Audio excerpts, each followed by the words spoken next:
Hello everyone, and welcome back to Katawa Shoujo! Last time, our hero Hisao is diagnosed with arrhythmia, which means he has an irregular heartbeat. And he had to be transferred to a school for disabled people. Of course, he's not very happy with that, but who knows? This arrangement could actually turn out to be a good thing. Who knows? Anyway, let's jump right in. The gate looked far too pompous for what it was. In fact, gates in general seem to do that, but this one especially so.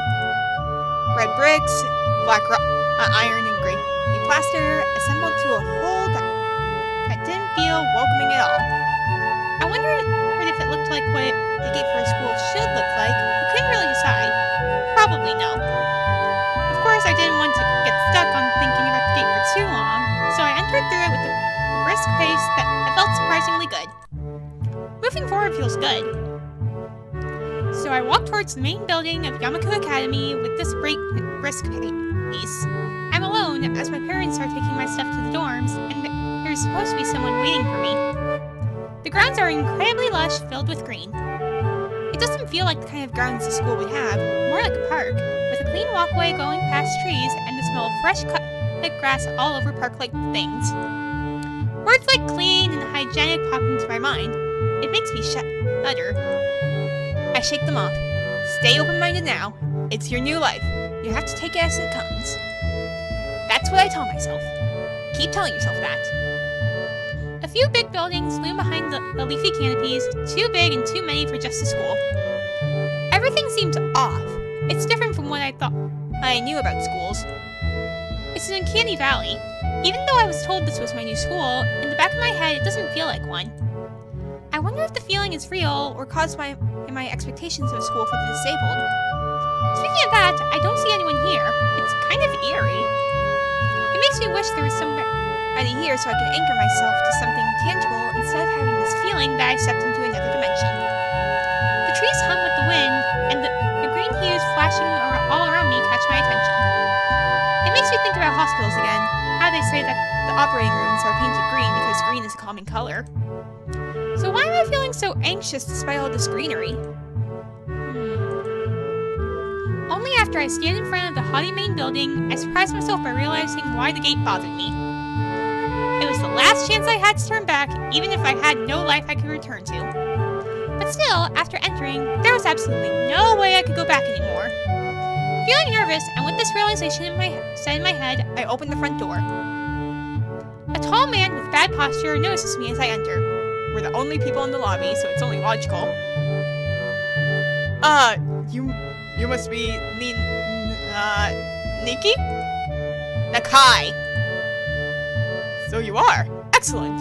I'm your homeroom and science teacher. My name is Muto. Welcome. We exchange a handshake that is neither firm nor sloppy, and he looks at his watch. The head nurse asked you for a brief check-in visit, but there's no time for that now.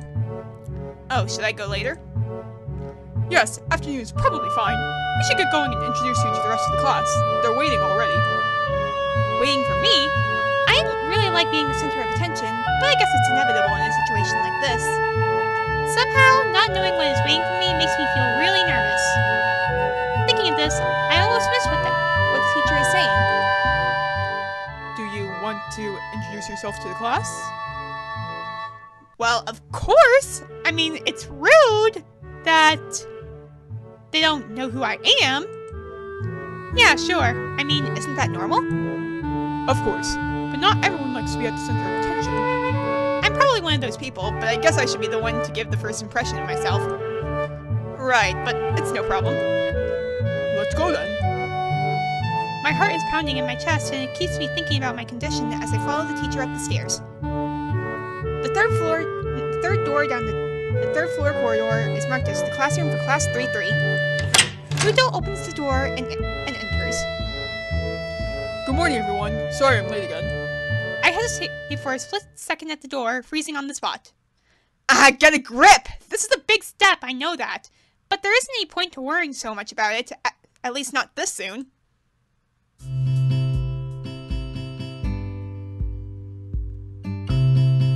right there.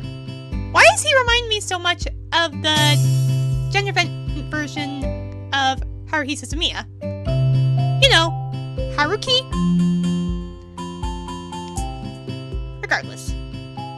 I follow the teacher into the classroom and look around, partially so I won't have to meet the curious gazes of my new classmates. It's pretty spacious, the ceiling is unusually high, and there's lots of space left over around and in between the desks. Ugh. An entire wall taken up by blackboards and the high, old-fashioned windows only make it seem larger. The student desks are just a student desk with a shelf underneath for books and wooden chairs with metal frames. Simple and efficient. I stop walking in front of the classroom and face the other students. They all look normal, like students in any other school, but then why would they be here? They're probably like me and have something wrong with them. Only it's not just immediately obvious. Then I notice one of the girls seems to be missing the thumb on her right hand. It's a little jarring. Despite the natural tendency to listen when someone's talking about you, I tune out this teacher's speech halfway through while he introduces me to the class. I notice a flash of dark hair and see that someone is looking at me. A girl with really long straight hair that is pretty eye-catching. As she sees me looking back at her, she covers her face with her hands as if it will make her invisible. And the camera has already gone past her, so... There's one boy with a cane leaning against the lockers at the rear of the class. It's weird seeing someone so young with a cane. Another girl seems to be making weird hand motions. Sign language? She peers at me over the rims of her glasses, then goes back to whatever she's doing. She's kind of cute. So is the cheery-looking girl with pink hair next to her. She's really hard to miss. I don't know how I didn't notice her the moment I walked in. Please welcome our newest classmate. He claps his hands and so does everyone else except one girl in the first row who has only one hand. I cringe a little behind it, but a bowing and thanks for this applause I did not deserve. A collective silence tells me I should open my mouth now. So, I'm Hisao Nakai. And after that, my hobbies are reading and soccer. I hope to get along well with everyone, even though I'm a new student. And after that, I'm being so boring. This is exactly like every self-introduction ever. I should say something more exciting. I end up saying nothing, and the teacher picks up from there. Everyone seems to be satisfied even with what little I said, though. The girls are whispering to each other, throwing glances at me. It could have gone worse. I listen to the teacher as he drones about getting along while letting my gaze sweep across the classroom. Everyone seems to be listening to him intently, and when he's done, they clap their hands again, which feels like a weird thing to do. The first row girl claps on this round, with her one hand against her other wrist that ends in a bandaged stump. It makes me feel a little bad. We're going to be doing some group work today, so that'll give you a chance to talk with everyone. Is that okay with you? Yeah, it's fine with me. That's good. You can work with Hakamichi. She is the class representative. She can explain anything you want to know, and who else would be able to do that better, right? How could I know? The teacher passes out today's assignments and announces that we will be working in groups of 3. It hits me that I don't know who Hakamichi is. Slow. My teacher seems to catch a helpless expression. Oh, right. Hakamichi is right there. Shizune Hakamichi. As he calls out her name, the cute, bubbly-looking girl with bright pink hair and gold eyes waves her hand at me. I take a seat next to her by the window. Hey, I guess you're Hakamichi, right? It's nice to meet you.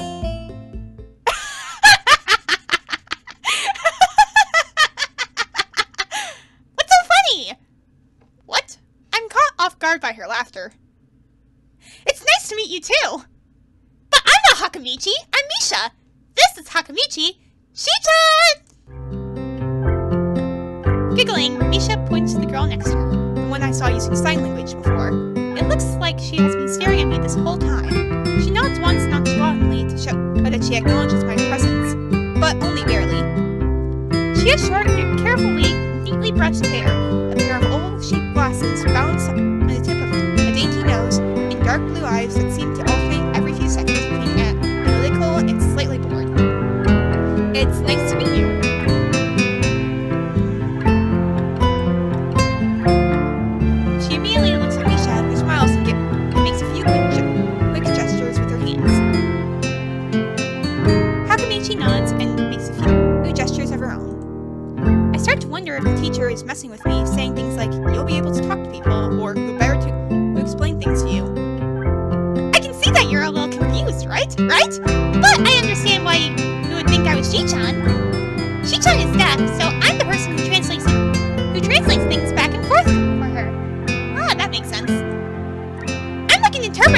She says it's nice to meet you too. You're the new student, aren't you? Well, Shi-chan, of course he is. If he wasn't, he would have been standing up there for no reason, right? Right! He seems like a very interesting person, doesn't he? We knew there was going to be a new student, but we didn't know you would be here today so soon. He-chan, right? He-chan? Yep! It fits, doesn't it? Did I say it out loud? It's just a surprise. I've never liked that nickname. I'm guessing it wasn't the first time he was called that? I don't really see how. It fits! You look just like I imagined. It looks like Shizune agrees. Yeah, you look just like a He-chan! I wonder why everyone seems to think so. Hakamichi taps her fingers on the desk to get Misha's attention. They gesture back and forth to each other excitedly, their hands a blur.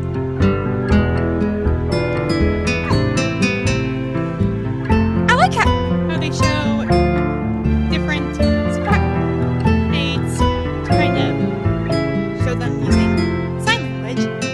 I mean, I'm pretty sure what's being shown isn't Actually, how to. express things in sign language, but I see what's being done there. Misha seems a little overwhelmed. Sorry about that. Shi-chan wants to know Shi-chan wants you to know that she's the class rep, so if there's anything you need to know, you can feel free to ask her. Do you like the school so far? We can show you around a little if you haven't had time to walk around and familiarize yourself with it. Misha stumbles with a hard word of it, making it stick out in your otherwise fluid translation. Thanks, that would be pretty helpful. Yeah, I just kind of came straight to class today.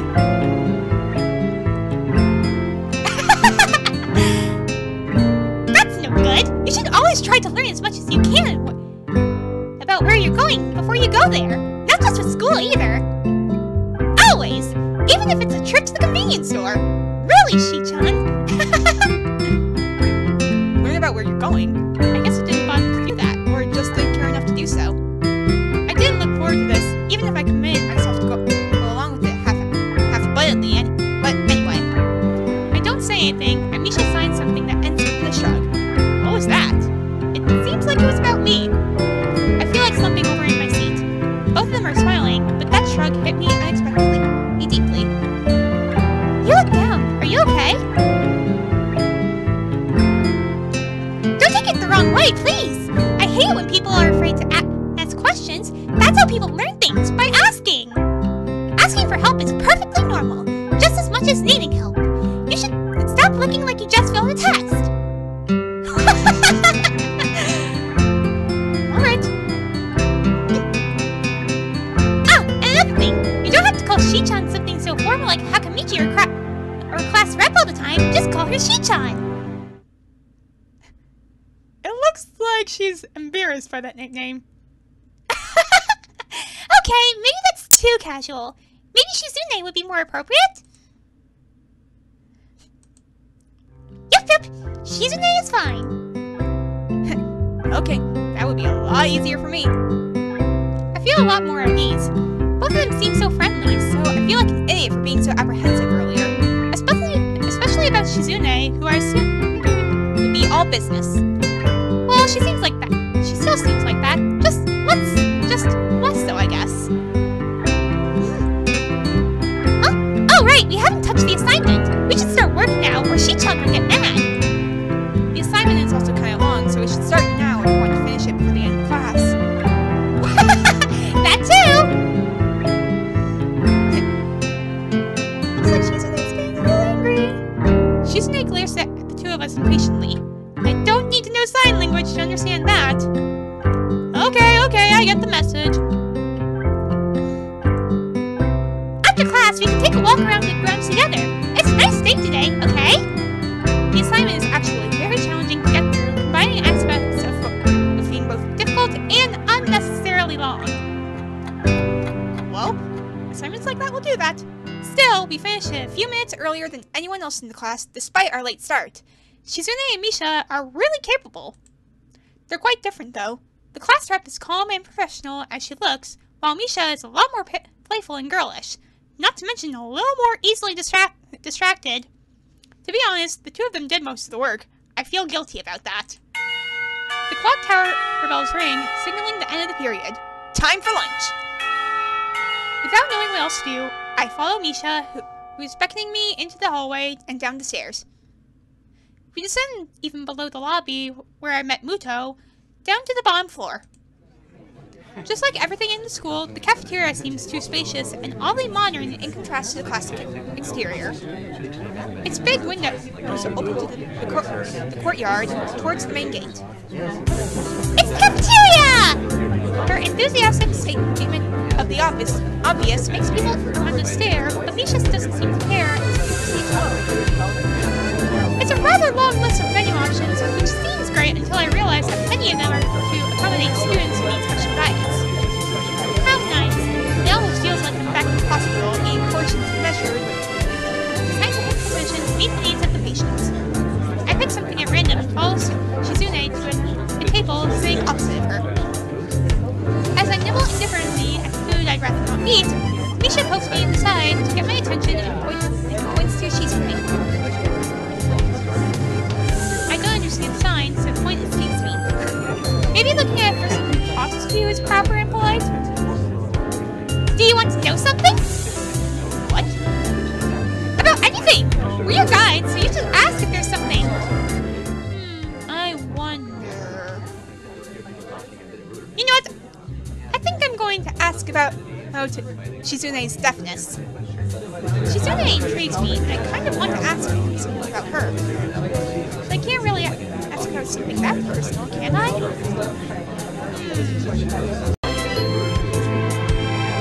I can't come up with anything else to ask, so I just focus on my food while the girls talk between themselves. Misha and Shizune climb back and forth very animatedly, throwing sideways glances at me, but Misha refrains from translating. Maybe they were talking about secret girl stuff this morning. I quickly notice conversation and sign is not enough to fill a silence. We arrive in the classroom early, but we're not the first. The dark-haired girl I noticed before is slumped over her desk at the last row. Oh! Guess we surprised her.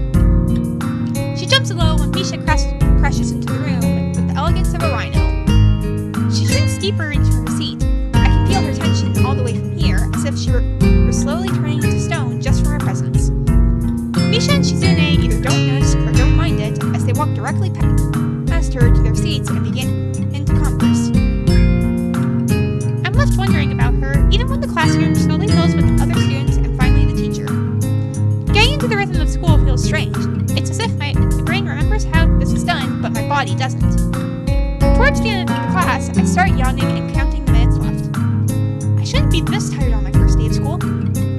Maybe it's the long time I spent into the hospital that made me like this. I'm even feeling physically weak and lifeless.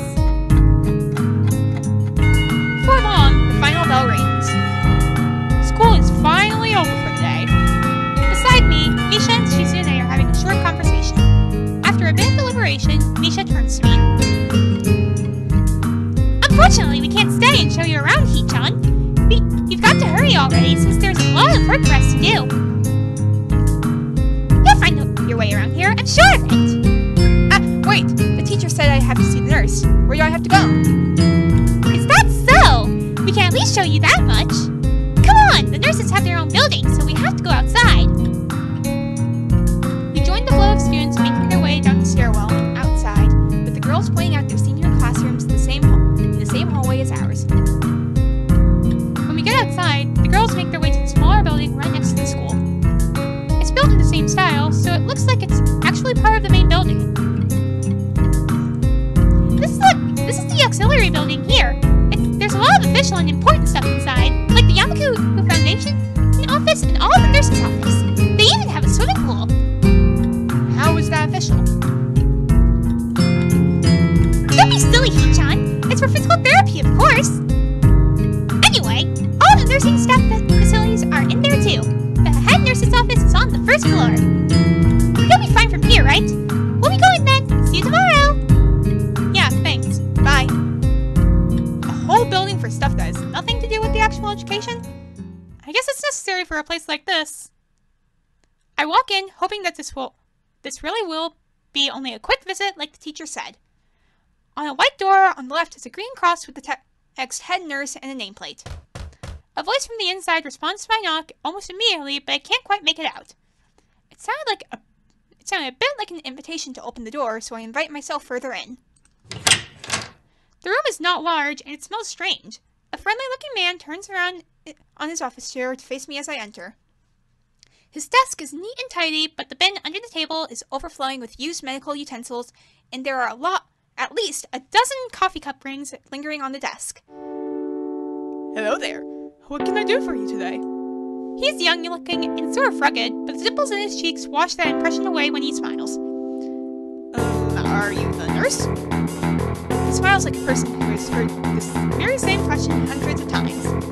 Why, yes, that I am. That's still on the door, no? You can call me by my name, Or just the nurse, like everyone else. of course. I shake off my confusion, realizing I should probably grab his extended hand. His handshake is rather firm and friendly. Right, I'm a new student and my homeroom teacher told me to come meet you. My name is Katawa. His eyes light up with revelation and he snaps his fingers. Oh, you're that Nakai. I was just reading your file in the morning. Some kind of chronic arrhythmia and related congenital heart muscle deficiency, right? He gestures me to sit down in a vacant armchair in front of his desk. Yes. Good. Well, you've probably been briefed about the school enough, so I'll just go over this quickly. We have all kinds of facilities available, mostly physical therapy and such. There's always someone of my staff around, even at night, so never hesitate to call us if there is a problem. The famous 24-hour nursing staff. Wow, this is like a hospital. Well, not exactly. For instance, we don't do brain surgery here. Well, that's true. I mean, you wouldn't do brain surgery in school, would you? His joke feels so out of place that I'm left thinking why he even said it. Yeah, it's just that it's really weird to have so many medical people out of school. You'll get used to it. I'm not so sure of that myself, but I don't let the nurses know it. Now, let me just find your file again. While he searches for something for his computer and she stacks of papers around, I let my gaze wander around the room. It's the epitome of generic, I like to say. Beige walls and ceiling, dark gray limited flooring, and all the equipment you expect from a school nurse's office. Even the ridiculous educational posters are hanging on all four walls, reminding me to eat properly, 3 times a day, and from all the food groups. Smiling, the nurse draws a thick file from a stack of similarly thick files and opens it. So, you already have medication for the arrhythmia. Just remember to take your pills every morning and evening, or it won't be much help. Apart from that, do you do any sports? Trash stuff, like, I don't know, boxing? He grins to his own joke, but I don't. Well, I played in soccer occasionally with some classmates. Alright, I'm afraid I'm going to have to recommend you refrain from doing that, at least for the time being. My lack of reaction makes him raise an eyebrow, but really I'm not too bothered by letting me throw the ball around. I guess I never did it out of brain casualty sort. It just has something to do. Any kind of concussion, maybe, might be very dangerous to your heart, and risking another attack is not a good idea. Was the previous one caused by a sudden concussion to the chest area? There's no mention of cause of the papers. Not exactly. I sidestep the question acceptably, and he glances at me over his papers with a more serious expression on his face. Still, you need to keep your body healthy, so some exercise would do you good. We have physical therapy and such available, as I said, but I don't think you really need such heavy measures. Just get some light exercise regularly. Brisk walks, or even light jogging. Jumping rope, that sort of thing. Swimming maybe. There's a pool here. So I was told. You were? Very good. At any rate, in a I'm sure you've been told this before. You just need to take care not to overexert yourself. He wags his finger to emphasize the point. No need, really. I've heard this 1,000 times already. Absolutely no unnecessary risks. Take care of yourself. Okay. He goes over my papers one more time and sets them on the desk, obviously content. Good. That's it then. Come meet me if you ever need something. I'm ushered out before I even realize it. A quick visit indeed. I end up standing in front of the main building and the auxiliary building, although to my eyes they still look one and the same. It's the first real look I get at the other students, so I watch people coming out of the school, going towards the gate or the dorms. Everyone seems to know where they are going, and I still keep thinking that most of them don't look too special for being students at a special school. Then again, neither do I. Does that make me one of them? One of us? One of us! I should go somewhere too, to prevent me from getting lost. It's around dinner time, but I feel tired instead of hungry. The weariness in me only grows as I trudge towards the dorms, set a little way apart from the main building complex. There is a garden of sorts between the school and the dorms, shrubbery, flowers, and that overbearing smell of fresh-cut grass that fills the atmosphere. It dawns on my tired mind that the smell feels novel because I haven't been outside at all for so long. The dorm building is big and made of red brick. Like the others, it feels way too compact for what it is, so I push forward, going inside. It takes more time than necessary to fish out the key I was given from my pocket. Room 119. I see what you did there, game! I see what you did there. Despite the ornate exterior, the inside of the dorm is fairly new, functional, and boring. Just like in the main building, the halls and doors are wide to accommodate wheelchairs. Same goes for the elevators at the end of the hallways. I poke my head around the corner of the common room door. Inside, a few students are watching the television. One nods and gives a quick hello before turning back to the TV. Seems that only the girls around here are sociable. I suppose that's perfectly fine with me. I climb the stairs to the upper floor. Here, small corridors branch off from the main hallway. Each of these minor halls seem to have a toilet and shower, as well as 4 rooms. About halfway down the hall, I spy room 119. The nameplates on the rooms adjacent to mine are blank. I guess there are just 2 of us here. Light shines from below the door of room 117, so I knock lightly. Hello, is anyone home? From the side, I hear a few movements, then the clicking of way more locks than I thought these doors had. After a few moments, the door squeaks open. Oh, hello. A bespectacled boy is standing in the doorway. He is looking at me very intently through his extremely thick eyeglasses. Who is it? Blind? No, at least not completely. Why would he have eyeglasses if he was? He leans closer until our noses are almost touching. His breath smells of garlic. Hey, Sao Nakai. I'm moving into the next room. I thought I should introduce my... His face suddenly brightens in realization, and he stands back upright, thrusting his hand out in a smiling greeting, almost straight to my diaphragm. Yo, sup, dude? The name's Kenji. Hi. I take Kenji's square hand and shake it, still a little riled by the sudden change of attitude and vehement welcome. There were some suspicious-looking people going in and out of the room earlier. It was probably my parents. Your parents? You sure? Because they could have been some other people, too. You can't judge a book by its cover. But they're my parents.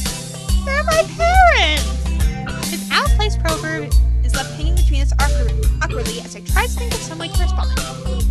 I'd say the chances are high enough. He shudders and makes some exaggerated hand gestures. You're a brave man, Hisao!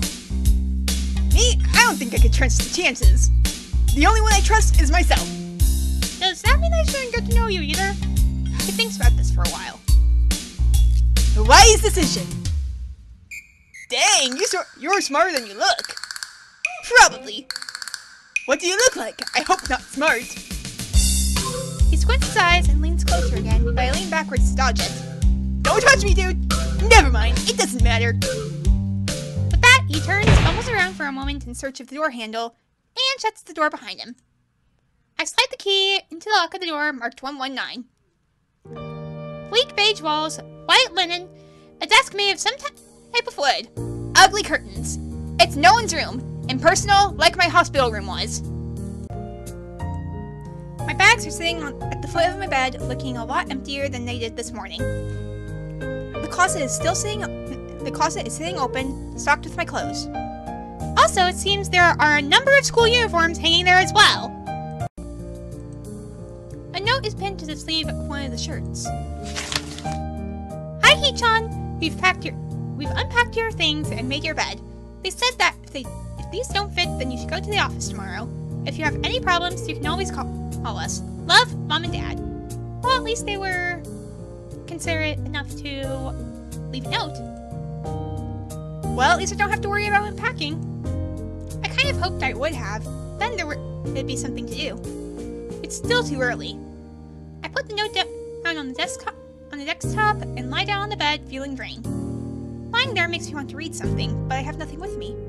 I wonder if the hospital conditioned me for wanting to read whenever I have nothing to do. The restless urge just keeps growing until I have to stand up. Maybe it's stress or something. I was pretty nervous about it before coming, and for the entire day too. I still am, I think. Dang, I have to distract myself somehow, so I won't be this unnatural all the time. Tomorrow, I'll go borrow some books from the library. Yeah, I'll do that. But for now, the bottles of medications neatly arranged on my night table catch my eye. I pick up one and shake it just to see the contents rattle inside, and then read the glued-on pharmacy label. Hisao Nakai, 2 tablets daily to stay alive. It doesn't really say that, but it could just as well. It's kind of twisted, having your life depend on chemicals like this. I resent it a little, but what choice do I have? With a sigh, I begin my new daily ritual of taking the right number of pills from each vial, being careful to check the correct dosages. I lie down again, feeling hollow and uncertain, and after that I keep staring at the blank, unfamiliar ceiling for a long time.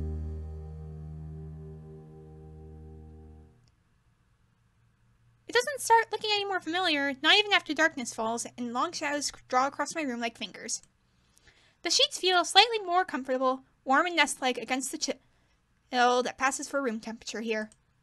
Soon, the lighter shade of darkness that is the ceiling looks like every ceiling does at night, and it becomes the only thing I recognize anymore. The light beckons me to sleep, and I feel the coldness of unfamiliarity and fear creeping up my spine once again. I keep drifting further away from the world I knew.